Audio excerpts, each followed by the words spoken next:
All right, guys, I'm getting ready to cut. Check out the lowbrow video. Everything I'm doing here is pretty much what that guy was doing.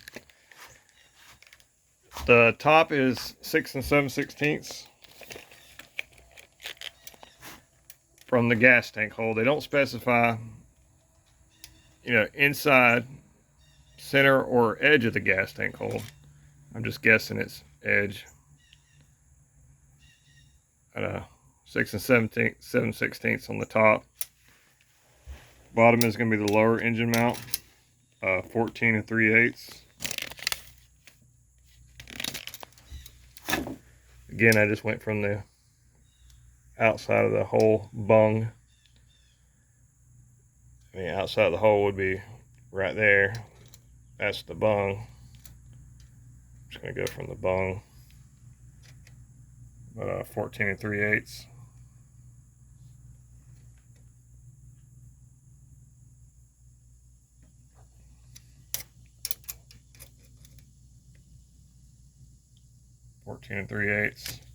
Definitely want to make sure, give yourself some kind of indicator of which side of the tape to cut. Because if you mess around and cut the back side on accident when you're flipping this thing all around, that's a good strong inch you'll be off. But another thing too is you can take a flat edge or straight edge. Make sure you're level this way compared to that support beam.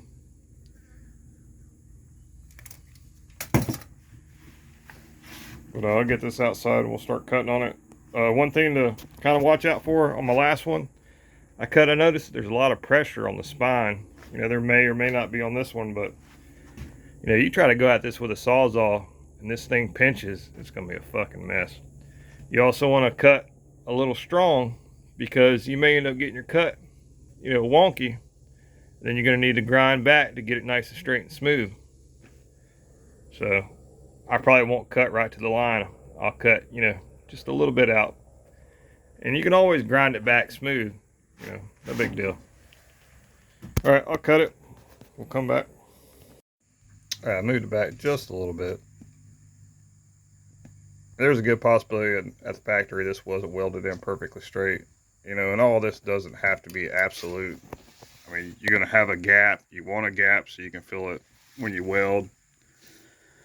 But you don't want to have too much of a gap to where, your rear end is kind of cocked left or right. You're definitely going to have to check that too when you get it all in lined up. But definitely want to be in the ballpark as close as possible. All right, we'll start cutting this up.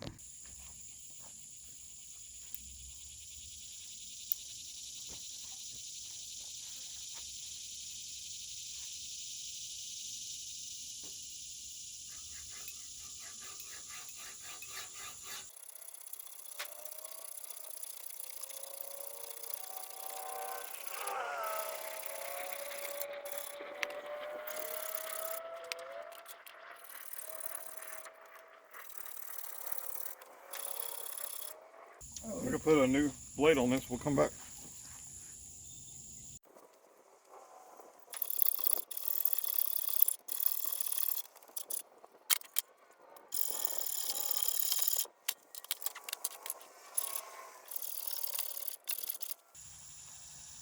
I can already tell it's trying to pitch. I'm going to move down here.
core piston.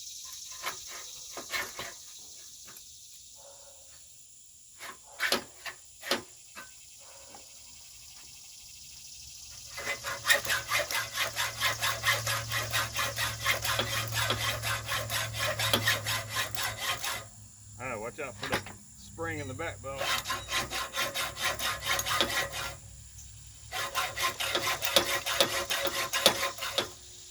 Be prepared for it to kick.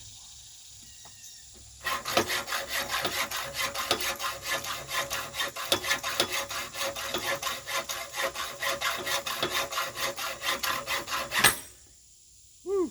It kicked the fucking blade off. It sure as fuck kicked though.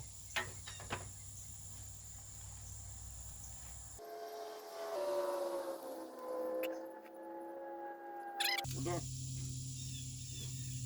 This guy's pinched up pretty good. Yep.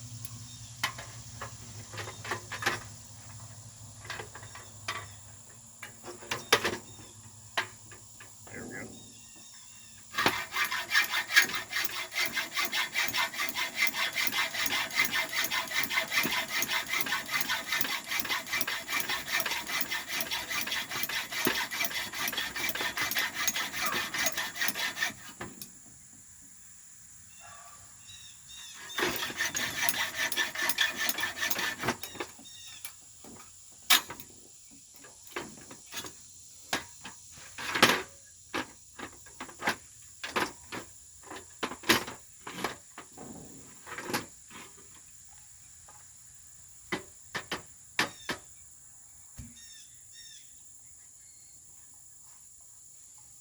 Alright, I'll take you guys down. We'll take a good look at these cuts.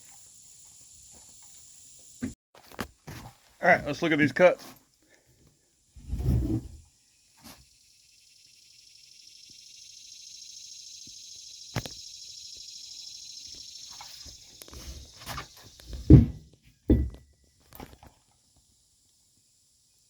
I mean, I ain't gonna say it's perfect, but it's pretty fucking close.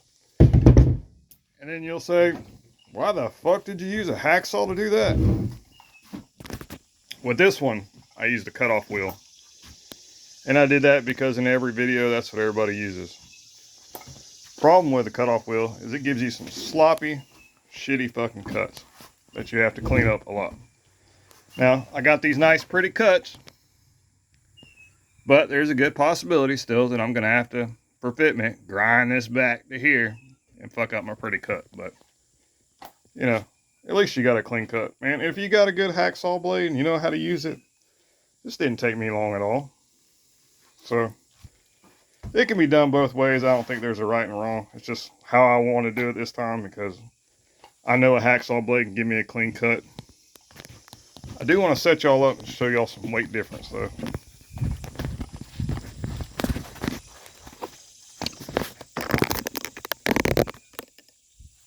Yeah, that'll work.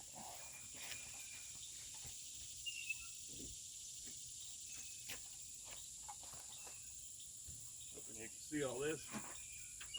No, and don't try to use a Harbor Freight fucking hacksaw blade. Those things suck. Go to Lowe's, get you a Lennox or whatever. Good Swedish blade. Alright.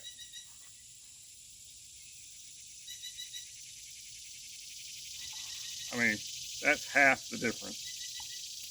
Like, that is a hunk of steel right there. That's hardly nothing. So there's a big difference in weight. But that's heavy. This ain't shit. So, figured I'd share that with you. Alright, so my next step is to get the inside of these cleaned out and deburred, bevel the edges for welding, take a measurement, see how much of a plug I've got hanging out so I know where I need to put my rosette. I need to drill those two and drill the upper. I'll probably use like 5/16 hole in the upper and 1/4 inch on the bottoms there. So that's what's next.